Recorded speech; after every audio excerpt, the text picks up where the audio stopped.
아돌프 폰 하르낙이라는 당대 유명한 독일 신학자는 그리스도교의 본질이라는 책에서 하나님 나라에 관해 이렇게 말했습니다. 하나님 나라는 개인에게 온다. 그것이 개인의 영혼 안에 들어와 머물고 그것을 영원히 깨닫는 것이다. 루돌프 불트만이라는 당대의 걸출한 신학자도 하르낙과 비슷하게 신앙이란 개인의 실존적 결단이라 말했습니다. 이것은 당시 독일 신학의 분위기가 어떠했는지를 보여줍니다. 당대 기독교는 학자들에 의해 종교적 개인주의요 주관주의로 요약되었습니다. 개인주의라는 말에서는 공동체가 결여되어 있고, 주관주의라는 말에서는 더 이상 종교가 사실의 영역, 진리의 영역이 아니라 이럴 수도 있고 저럴 수도 있다는 개인의 감정의 영역에서 사유된다는 것을 확인할 수 있습니다. 그리고 이것은 우리가 앞에서 보았던 근대적인 사고방식의 하나의 사례이기도 한데요. 시대 전체에 맞서는 종말론은 윈스터 반란으로 더 이상 종교계 안에선 사유되지 않았고, 종교전쟁에 시달리던 유럽은 기독교를 사실의 영역에서 쫓아냈습니다. 그래서 악의 문제에 대한 해답이 될 수 없는 기독교는 개인의 영혼과 주관에서 자기 자리를 찾은 것이죠. 이렇게 기독교는 공적 영역과 구별되었기 때문에 슈퍼마켓에서 고르는 상품처럼 개인의 선호의 일부가 되어버렸습니다. 그리고 유감스럽게도 인간 영혼을 위로하는 따뜻한 기독교는 세계대전을 막지 못했습니다. 아니, 막을 이유가 없었던 것으로 보여요. 1933년 루터파학회 교수이자 회장인 폴 알트하우스는 나치의 승리가 하나님의 선물이자 기적이라고 환영했고, 루터파 신학자 볼트메이어 에를라흐는 본인의 책 유대인 수도사 루터라는 책에서 유대인을 끝도 없는 마귀의 군대라고 규정했습니다. 그리고 나치를 보며 유대인에 대한 루터의 계획이 완성된 것이라고 환영했습니다. 즉, 우리는 루터가 남긴 것들, 국가의 타락을 비판할 수 없는 기독교, 그리고 반유대주의적 기독교의 잔재들은 끔찍한 모습으로 변질되어 나타났다는 것을 확인하게 됩니다. 아마도 칼바르트와 보네포의 고백교회 운동이 없었다면 세계대전 시절 독일 개신교에서는 예수다운 것을 전혀 발견할 수 없었을 거예요. 그런데 제가 방금 예수다운 것이라고 말했나요? 여러분, 예수다운 것은 대체 무엇일까요? 사실 우리가 지금까지 살펴온 교회의 역사는 예수를 따른다는 이들의 오답 모음집처럼 보입니다. 그런데도 우리는 예수다운 것에 관해 말할 수 있을까요? 예수다움을 다루려면 성경 전체를 읽어봐야겠지만 그러기에 이 시리즈는 시간이 부족합니다. 다만 우리는 복음서의 몇몇 장면들을 통해 예수다운 것이 무엇인지 감 정도는 잡아보려고 합니다. 일단 속어법부터 적용해 보려고 합니다. 적어도 한 가지는 분명해요. 폭력은 예수다운 것이 아니죠. 이것은 신학 연구를 깊이 한 사람이나 그렇지 않은 사람이나 할 것 없이 예수라는 이름과 함께 모두가 알고 있는 것입니다. 예수 전통은 그간의 기독교 역사와는 달리 폭력을 허용할 수 없다는 사실 말입니다. 왜냐하면 예수는 이렇게 말하는 사람이었기 때문입니다. 마태복음 5장에 보면 예수가 이렇게 말합니다. 너희들은 다음과 같은 말을 들었다. 눈에 맞서는 눈, 이에 맞서는 이. 예수는 눈에는 눈, 이에는 이라는 말을 꺼냅니다. 저 말은 레위기라는 책에 나오는 것인데, 레위기는 유대인들이 신성시하던 토라라는 글의 일부였습니다. 따라서 저 레위기의 내용은 유대인들에게는 곧 도덕이자 윤리, 거슬러서는 안 되는 삶의 질서였습니다. 그런데 예수는 저 유대인의 도덕과 윤리가 도달하지 못하는 인간성에 관해 말을 이어갑니다. 악에 맞서지 말아라. 오히려 오른쪽 뺨을 치는 누군가에게는 그에게 다른 것도 돌려라. 예수는 폭력을 더 당해주어라 라고 보이는 저런 말로 눈에 맞서는 눈, 이에 맞서는 이의 상황을 극복하고자 합니다. 누군가는 이것을 가리켜서 패배주의라고 비난했습니다. 그러나 예수의 말씀은 보편 윤리가 아니라 당대 유대 상황을 이해할 때 비로소 그 의도가 드러납니다. 중동에서는 주인이 종을 경멸할 때 손등으로 뺨을 때리는 방식을 썼어요. 이때 부정하다고 여겨진 왼손은 사용하지 않고 오른손 등으로 가격하게 됩니다. 그럼 맞은편에 있는 사람은 오른쪽 뺨을 맞게 되죠. 그런데 만일 예수의 이 말씀을 기억하고 오른쪽 뺨을 맞았던 종이 왼뺨을 돌려댔다면 주인은 손을 괴상하게 꼬지 않는 이상 종을 때릴 수 없게 되고, 이 더 맞으려는 사람의 기이한 의도만이 물음표로 남은 채 사태는 미지의 국면으로 접어들게 됩니다. 그러니까 그저 폭력에 굴종하기만 하면 된다고 말하기에는 이상한 명령인 것이죠. 이어지는 내용들도 마찬가지입니다. 그리고 자신의 속옷을 가져가도록 재판되길 바라는 이에게는 겉옷도 가게 하라. 이 구절 역시 모든 법적 소송에 보편적으로 적용될 수 있는 규범을 말한 게 아니라 당대 유대인들이 모를 리 없는 출애굽기 22장의 맥락을 전제하고 있습니다. 거기 보면 너희가 정녕 너희 이웃에게 겉옷을 담보로 잡거든 해가 지기 전에 그에게 돌려주어야 한다라고 쓰여 있거든요. 우리는 여기서 멈춰서 유대인들의 속옷 이야기를 잠깐 해야 됩니다. 우리나라 말에는 아주 궁핍한 상황을 가리켜 속옷까지 벗어줘야 할 지경 이런 표현을 쓰지만 유대인에게는 속옷보다 중요한 것이 겉옷입니다. 유목민의 겉옷은 양떼와 함께 야외에 있을 때 추위를 막아주는 옷이자 잘 때는 이불로 사용할 수 있었기 때문에 삶의 필수품이었습니다. 한국 사람에게는 의식주가 삶의 필수품으로 여겨지지만 같은 질문의 유대인은 빵, 음료, 겉옷이라고 답했습니다. 시내산에서 야훼도 이 겉옷의 중요성을 알기에 빚진이라도 이 겉옷만큼은 영구적인 담보물로 삼을 수 없다고 말씀하신 것이죠. 그런데 이런 상황 속에서 이 토라의 내용을 누구나 다 알고 있는 상황 속에서 누군가가 자신의 속옷을 가져가려는 이에게 겉옷까지 내어주는 상황을 상상해 보시기 바랍니다. 이건 더럽고 치사해서 겉옷까지도 가져가라 이 나쁜 놈아일까요? 아마도 그가 유대인이었다면 겉옷까지 내가 가져가기는 하고 망설였을 것이고 두 사람은 재산권 분쟁을 넘어 그 해가 지기 전에 겉옷은 돌려주라는 율법의 본래 취지에 대해서 생각해 볼 수 있지 않았을까요? 적어도 유대인의 상황 속에서 말입니다. 이어지는 예수의 말씀을 보면 그리고 자신에게 1.5kg를 공적으로 요구하는 누구에게든 그와 함께 2배를 가라라고 했습니다. 당시 유대를 지배하던 로마 군병은 피지배민족에게 명하여 짐꾼처럼 부릴 수가 있었습니다. 1.5kg를 말이에요. 앞에 두 내용이 유대 율법의 규범을 다루었다면 이제 예수는 로마의 군법에 관해 말하고 있습니다. 누군가가 로마 군인의 짐을 지고 1.5kg를 이동해야만 했습니다. 그런데 1.5kg 다 된 지점에서 군인이 말합니다. 이제 여기서부터는 짐을 내가 지고 갈게. 그런데 아직 가야 할 길은 남았고 군인의 짐을 지고 가던 유대인이 말하길 그냥 제가 남은 거리 다 지고 가죠 뭐 라고 말한다면 여러분 상황이 어떻게 달라지는 것인가요?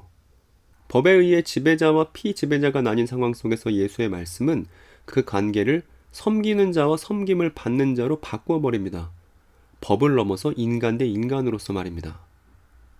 그리고 이러한 기이한 말씀은 너에게 요구하는 이에게 주어라. 그리고 너로부터 꾸기를 바라는 이를 외면하지 말아라. 는 말씀으로 이어집니다. 아마도 당시 예수의 말씀을 듣는 사람들이 겪는 곤란에는 주인이 상습적으로 종을 구타한다던가 자신의 재산을 빼앗으려는 이들이 도처에 있다거나 자신의 노동력을 자유롭게 사용하려는 폭력 집단이 근처에 있다거나 마찬가지로 궁핍한 이들이 많아서 아쉬운 소리 하는 이들을 쉽게 볼 수 있는 사회였을 거라고 짐작해 볼 수 있습니다. 그런데 예수는 이 살기 녹록하지 않은 나라가 망하기 30여 년 전에 유대에 살던 이들에게 어떤 경우에도 폭력을 단념할 것을 요구합니다. 자신이 한 대 맞더라도, 자신의 재산을 가져가더라도, 자신에게 부당한 요구를 해도 말입니다. 더불어서 자신에게 가해하는 일을 깨닫게 할 수 있는 묘책을 예수는 고민했던 것 같습니다. 그리고 자신의 처지도 어려우면서 다른 사람을 외면하지 않는 인간상을 그리고 있죠. 이것은 분명 율법과 다르면서도 율법에 충실한, 로마법을 지키면서도 로마법을 뛰어넘는 그런 인간상이었습니다. 그리고 이렇게 최악의 상황 속에서도 악을 악으로 갚지 않는 지혜로운 방법의 절정은 다름 아닌 십자가 죽음이었습니다. 그 십자가 죽음에 관해서 바울이 말하기를 이 세상 통치자들 가운데는 이 지혜를 아는 사람이 하나도 없습니다. 그들이 알았더라면 영광의 주님을 십자가에 못 박지 않았을 것입니다. 바울은 이 예수의 방법을 가리켜서 지혜라고 말하고 있죠. 그런데 이 지혜를 도덕규범이라 말하기는 어려울 것 같습니다. 왜냐하면 예수의 말씀은 이렇게 살면 좋다는 보편 규범이 아니라 당장 하지 않으면 안 되는 급박한 요청이었기 때문입니다.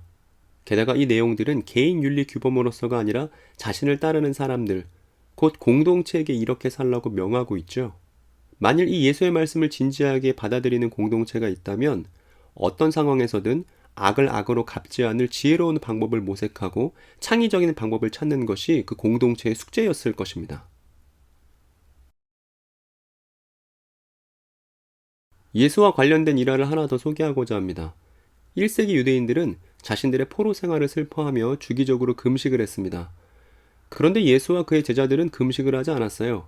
이것은 당대 사회 분위기, 규율을 거스르는 일이었기 때문에 자신의 제자들에 대한 예수의 적극적인 요구에 의해서만 가능했을 일이었을 겁니다. 그런데 예수의 제자들이 금식하지 않자 세례 요한의 제자들이 와서 예수께 묻기를 왜 당신의 제자들은 금식하지 않냐고 질문했습니다.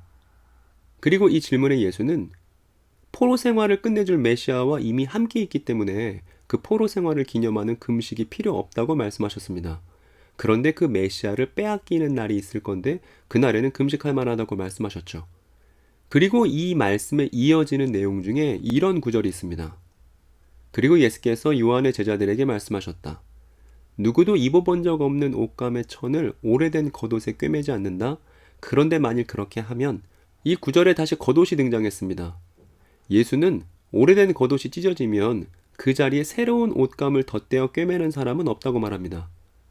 이 말을 얼핏 들으면 옛 것에는 옛 것이, 새 것에는 새 것이 어울린다는 말처럼 들립니다. 그런데 여기서도 예측할 수 없는 상황이 펼쳐집니다. 그런데 만일 그렇게 하면으로 시작되는 내용이 그렇죠. 즉 예수는 아무도 하지 않을 일을 하는 상황을 가정하고 있습니다.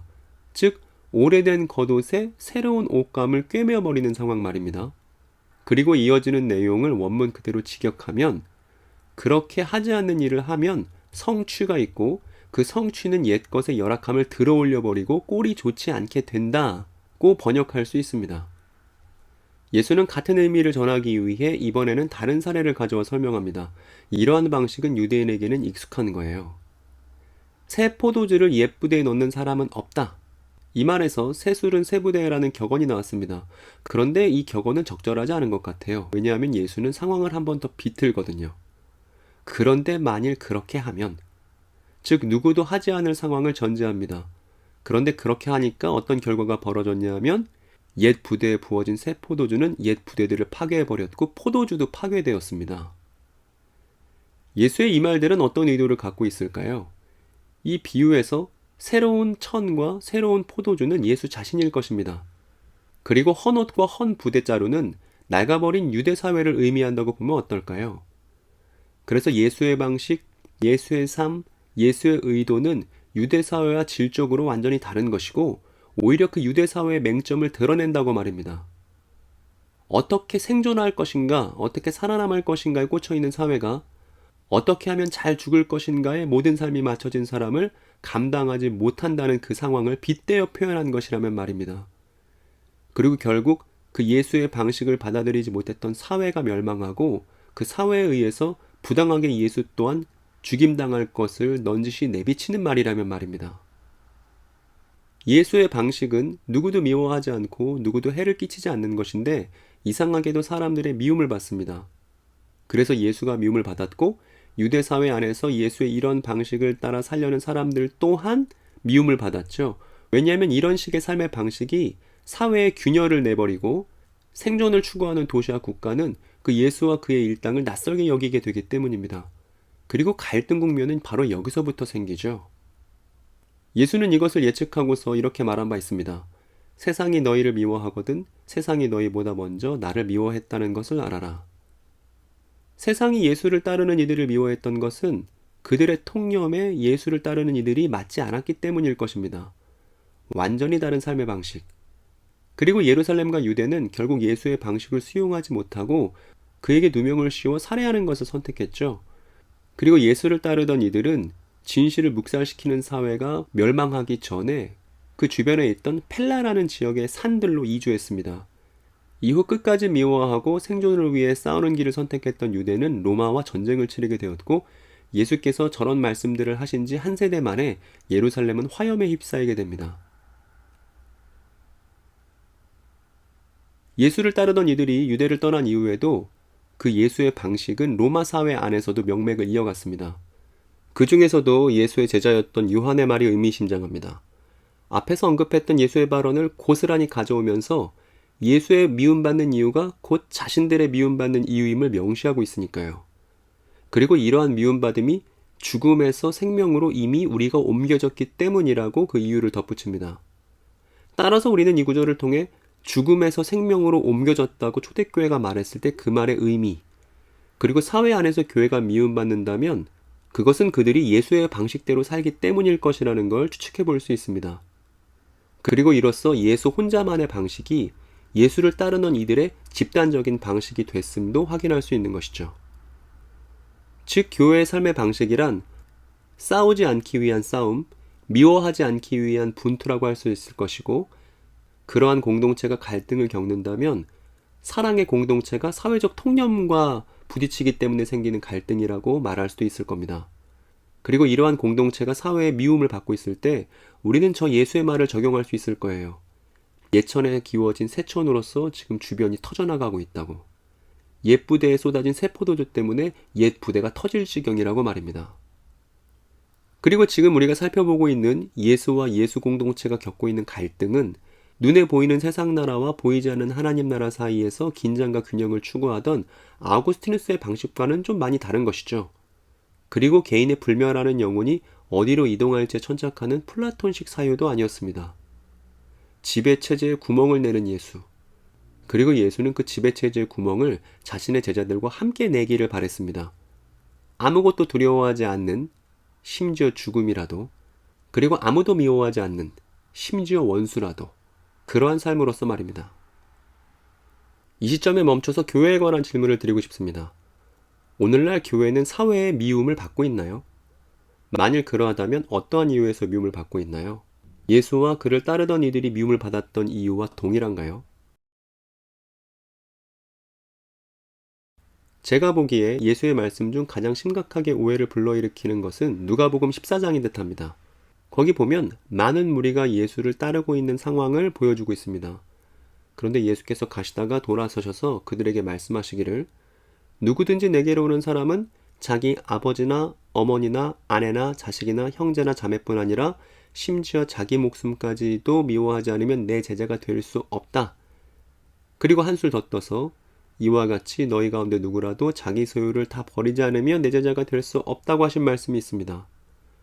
예수의 이 말씀은 우리가 앞에서 확인했던 폭력 단념의 요구와 상충하는 것처럼 보이기도 합니다.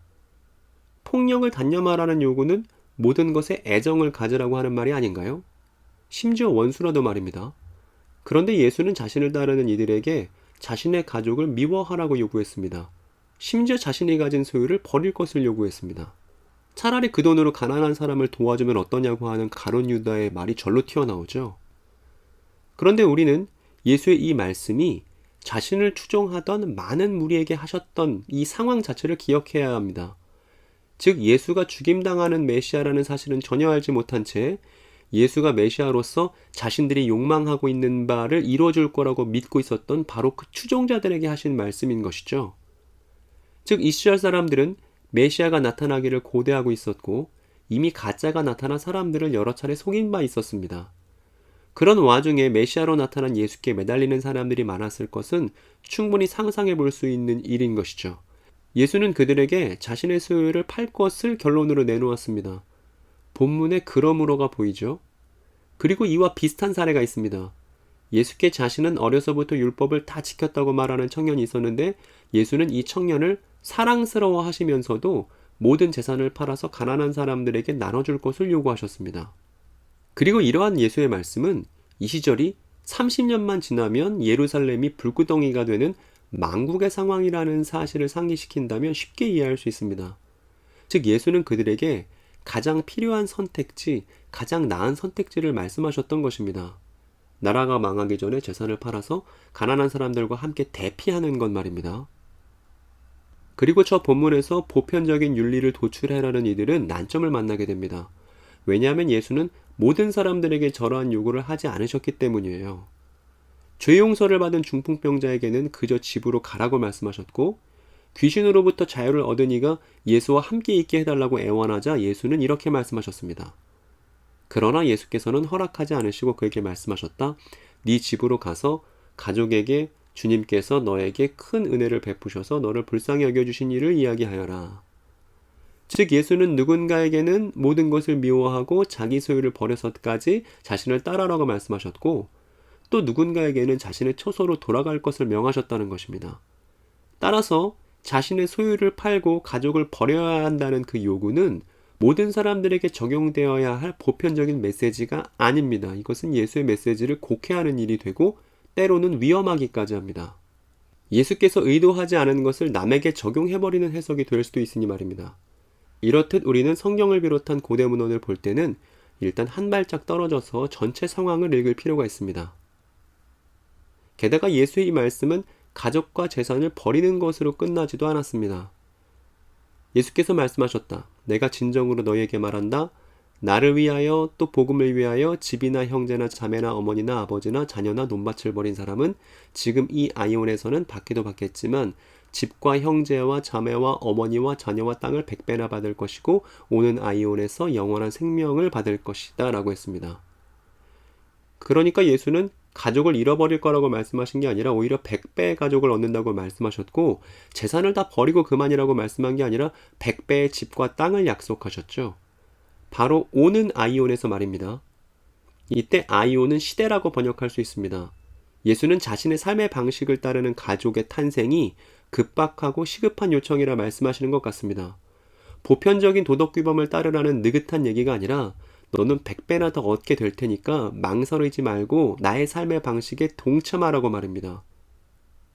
그리고 만일 그 예수의 말씀이 복수의 사람들에게 이루어졌다면, 정말 구현이 되었다면 우리는 그들이 누리는 시간을 가리켜 마침내 도래할 아이온이 도래했다고 말할 수 있을 것입니다. 그렇다면 초대교회 사람들은 저 100배의 가족과 100배의 땅을 얻었다고 생각했을까요? 저는 적어도 그들이 100배의 가족은 얻었을 거라고 확신합니다. 왜냐하면 예수를 따르는 이들은 서로를 형제자매라 부르며 가족으로 대했으니까요. 그리고 그 가족이란 어떤 상황에서도 폭력을 단념하고 법을 넘어서면서도 법을 성취하는, 법을 위반하는 것처럼 보이지만 법이 추구하는 인간성을 성취하는, 악을 악으로 맞서지 않기 위해 지혜로운 방편을 모색하는 바로 그 가족일 것입니다. 그들은 함께 빵을 뜯고 포도주를 마시며 서로의 겉옷이 되어 주었을 것입니다. 다만 저 100배의 땅을 얻는 상속은 남아있다고 믿으며 말입니다.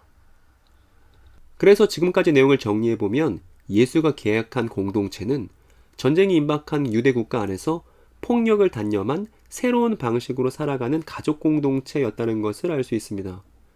그리고 이 예수의 계획은 예수 자신만의 반짝이는 아이디어였거나 당대 상황에 맞춰서 고안한 방법은 아니었습니다.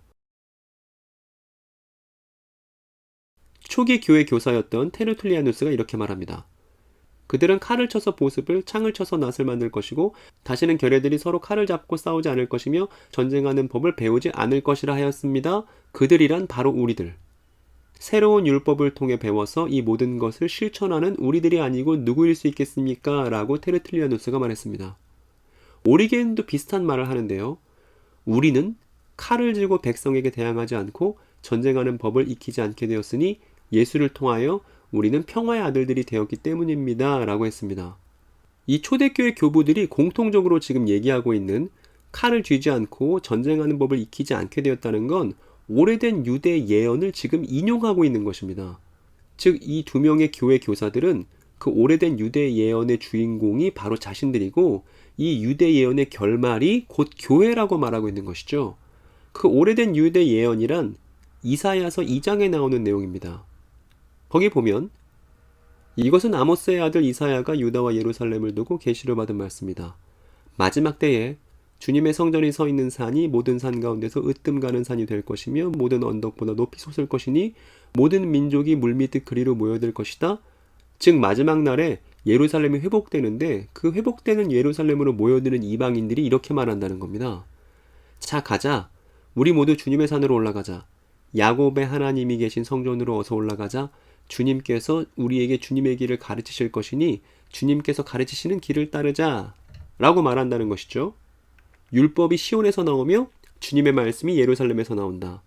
주님께서 민족들 사이의 분쟁을 판결하시고 뭇 백성 사이의 갈등을 해결하실 것이니, 그리고 이제 이 초대교회 교사들이 인용했던 내용이 나옵니다.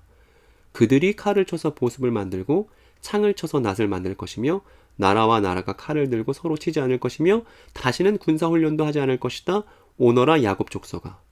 주님의 빛 가운데서 걸어가자. 즉 이사야가 예언했던 사람들, 그 사람들이 곧 예수 전통을 잇는 교회라고 말하는 게 테르툴리아누스와 오리게누스가 한결같이 말하는 내용입니다. 따라서 교회는 자신들의 공동체적 정체성을 저 오랜 예언 속에서 발견했다는 것을 우리가 확인할 수 있습니다. 그래서 초대교회 사람들에게 당신들 누구냐고 물어보면 저 이사야서 2장에 입각한다면 우리는 야곱 족속입니다 라고 말했을 거예요. 그리고 저 야곱 족속이라는 말은 그야말로 유대적이죠. 따라서 초대교회 공동체의 정체성은 아주 유대적이었다고 말할 수도 있습니다. 그리고 이상 우리가 살펴왔던 내용들을 정리하며 예수가 의도했던 공동체는 다음과 같다고 정리해 볼 수 있습니다. 먼저는 사회적 통념이나 도덕에 얽매이지 않는, 두 번째는 누구도 미워하지 않기 위한 갈등을 짊어지는, 세 번째로는 다양한 사람들로 구성된 대한가족이자 서로를 형제자매라고 부르는 사람들의 성씨가 다 달랐을 거니까요. 그리고 오래된 유대 이야기로부터 자신들을 발견하는 공동체였다. 여러분, 이렇게 정리된 공동체는 하르낙과 불트만이 말했던 기독교와 어떻게 다른가요? 그리고 만일 이러한 공동체가 세계대전 상황 속에 있었다면 그 세계대전 앞에 어떤 목소리를 낼 수 있었을까요?